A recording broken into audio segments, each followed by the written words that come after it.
기도하겠습니다. 거룩하신 아버지 하나님, 오늘도 주님 앞에 저희를 불러주셔서 예배함으로써 우리 하루를 시작할 수 있게 하심에 감사합니다. 저희가 거룩하신 하나님의 마음을 깨닫고 하나님의 크신 사랑을 깨닫고 주님께 점점 더 가까이 나아가는 신앙의 삶을 살기 원합니다. 주님, 이 예배 시간이 하나님께 더 가까이 나아가는 그 한 걸음이 될 수 있도록 주님께서 이 시간 저희와 함께 하시고 한 명 한 명을 만나 주시는 귀한 시간으로 사용하여 주시옵소서. 말씀을 통하여 주님께서 우리 한 명 한 명에게 말씀하실 때 그 말씀을 하나님께서 주신 말씀이라 생각하고 우리 마음을 새기고 저희가 세상으로 나아가는 그러한 하루가 되기 원합니다. 주님, 이 시간 말씀을 통해서 우리 한 명에게 한 명 한 명에게 주님의 거룩하신 뜻을 알려주시는 귀한 예배의 시간이 되게 하여 주시옵소서. 그래서 저희가 하나님 말씀을 의지하며 살아갈 때에 그 말씀 속에서 주님께서 주시는 참 기쁨과 평안을 느낄 수 있도록 이 시간 저희 주님께서 주관하여 주시옵소서. 뭔가 마음이 아프신 분들이 계십니다. 주님께서 그 마음과 몸을 치유하여 주셔서 함께 주님께 나아와서 예배하는데 어려움이 없도록 주님께서 도와주시옵소서. 오늘도 말씀을 준비하는 전도사와 말씀을 들으시는 성도님들 이 서로서로 한 마음이 되어서 이 시간이 귀하고 거룩한 시간이 되도록 주님께서 인도하여 주시옵소서. 감사합니다. 모든 말씀 예수님의 이름으로 기도드립니다. 아멘.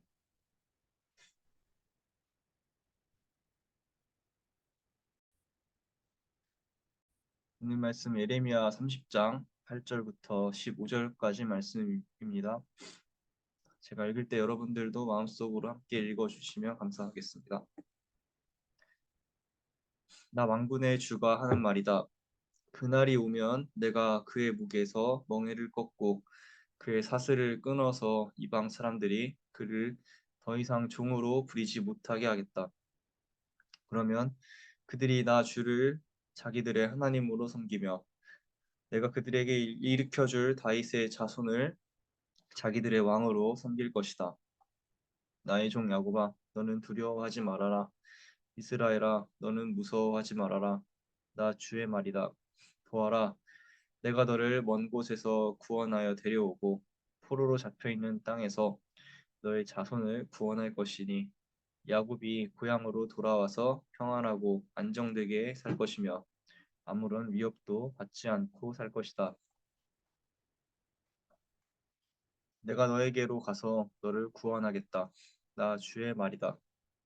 내가 너를 쫓아 여러 나라로 흩어버렸지만 이제는 내가 그 모든 나라를 멸망시키겠다. 그러나 너만은 멸망시키지 않고 법에 따라서 징계하겠다.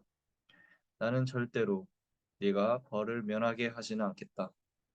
나 주가 말한다. 내 상처는 고칠 수 없고 네가 맞은 곳은 치유되지 않는다. 내 송사를 변호하여 줄 사람이 아무도 없고 내 종기에는 치료약이 없으며 너는 절대로 치유되지 않는다.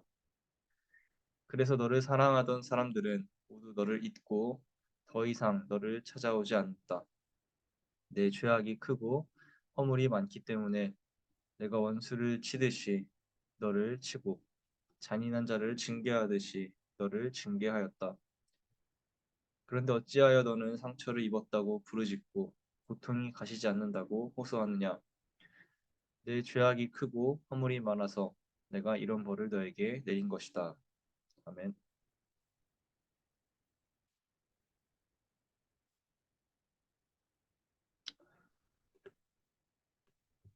몇 달 전에 주차를 잘못해서 벌금 티켓을 받은 적이 있었습니다. LA 시내에 놀러 갔는데 그곳에 주차법을 잘 몰라서 갓길에 주차를 해놓고 아무런 요금도 내지 않았던 것이 문제였습니다. 그래서 $60의 벌금을 우편으로 보내면서 앞으로 주차할 때는 조심해야겠다는 값비싼 교훈을 마음에 새기게 되었습니다. 그런데 제가 벌금을 받았다고 할 때 저에게 억울한 마음이 생겨서 나는 벌금을 내지 않겠다고 하면 어떻게 될까요? 정해진 기간 안에 벌금을 내지 않으면 벌금이 2배, 3배로 늘어나게 됩니다. 제가 운전을 한 지 얼마 안 되었다고 해서 혹은 나는 다른 지역에 사는데 LA의 법을 몰랐다고 해서 제 잘못이 눈 감아지는 것이 아닙니다. 제가 잘못한 일에 대해서는 깔끔하게 벌금을 내고 다음부터 조심해야 하는 것입니다. 우리가 살아가는 삶에 있어서도 이러한 규칙이 똑같이 적용되는 것 같습니다. 우리가 어떠한 잘못을 했을 때 그 잘못에 대해 변명하면서 그 책임을 회피하는 것이 아니라 자신이 잘못한 것을 인정하고 잘못에 대한 책임을 지고 그것을 어떻게 회복할지에 집중하는 것이 바람직한 삶의 자세가 아닐까 생각해 봅니다. 많은 사람들이 기독교는 은혜의 종교라고 말합니다. 왜냐하면 우리의 죄악된 본성을 예수 그리스도의 피로 깨끗하게 씻어주시고 죄로 인해 입은 우리 영이 그 상처를 다시 회복하도록 우리의 삶을 거룩한 삶으로 하나님께서 나아가게 하시기 때문입니다. 그래서 본래 죄인인 우리가 하나님에 의해 이롭게 여김을 받는 사람들이 되었기 때문에 우리는 기독교를 은혜의 종교라고 부르는 것입니다. 하지만 하나님의 이러한 크신 은혜와 사랑 때문에 우리는 종종 죄의 책임에 대해 무감각해질 때가 있습니다. 교회에 오면 우리는 회개하라는 말을 참 많이 듣습니다. 저도 대표 기도를 준비할 때나 다른 기도를 할 때나 늘 회개의 기도를 빼먹지 않고 합니다. 그 이야기는 즉 매주마다 제가 죄를 짓지 않고는 살아가는 적이 없다는 것을 말합니다. 하지만 그래도 주일에 가서 하나님께 내 죄를 고백하고 용서함 받으면 된다는 생각에 어느 순간부터 저도 모르게 이 죄에 대한 안일한 생각이 들기 시작했습니다. 죄를 짓는 것의 두려움이나 죄의 무게에 대해 그렇게 신경 쓰지 않고 교회 가서 회개하면 그만이라고 느끼게 된 것입니다. 인간은 연약한 동물이니까 언제든지 죄의 유혹에 빠질 수 있으니 내가 지금 죄를 짓는 것은 당연한 거야 하고 스스로를 합리화하기도 합니다. 또 하나님께 회개드리면 언제든지 용서받을 수 있다는 보험이 있으니 일상을 살아가면서 알게 모르게 짓는 죄들에 대해 심각하게 생각하지 않고 살아가기도 합니다. 그런데 오늘 말씀을 보니 우리는 은혜의 하나님 말고도 다른 하나님의 속성을 발견할 수가 있습니다. 그것은 바로 하나님은 정의로운 분이라는 것입니다. 바벨론에 의해 멸망하여 포로로 끌려가는 유다 사람들을 보면서 예레미야는 하나님께서 주신 희망의 예언을 전합니다. 내가 너에게로 가서 너를 구원하겠다. 나 만군의 주가 하는 말이다.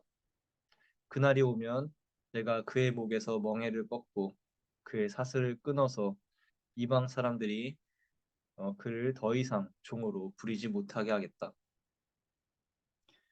기원전 587년 바벨론에 의해 멸망한 이후 2차 세계대전이 끝날 때까지도 나라가 없이 이 세계 곳곳에 떠돌던 유대인들은 아마 예레미야의 이 같은 예언을 믿으면서 다시 팔레스타인 땅으로 돌아올 그날을 기다렸을지도 모릅니다. 하지만 그렇게 하나님은 유다 백성들을 언젠가 다시 회복시키겠다는 희망의 약속을 하셨지만 결코 그들이 나라를 잃고 바빌론의 포로로 잡혀가는 것을 구원해 주시지는 않으셨습니다. 예레미야의 눈에는 그것이 정당해 보였습니다.